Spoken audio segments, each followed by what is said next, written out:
Here on Guatemala's Pacific coast, banana workers meet to talk about alleged labor violations.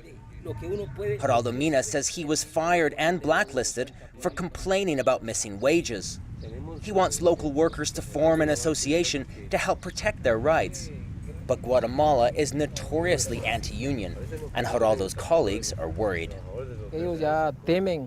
The guys are 100% scared to speak out for fear of losing their jobs and the way they support their children. But the payment is not right. Guatemala is the world's third largest banana exporter. More than 40,000 men and women work in the industry.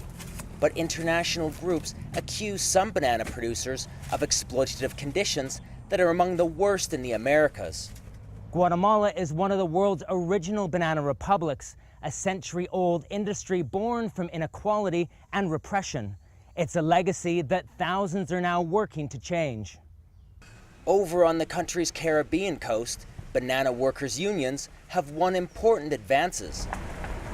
But a wave of violence accompanied the changes, leading Guatemala to become known as one of the most dangerous countries for trade unionists. Since 2007, 12 of our union leaders have been assassinated.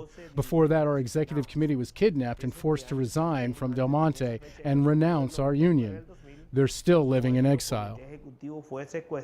Now, GUERRA's worried the workers he represents might lose their jobs as banana producers move to the Pacific coast, where labor is cheaper. He and others say the key to stopping the loss is to equalize salaries through unionizing workers on the Pacific.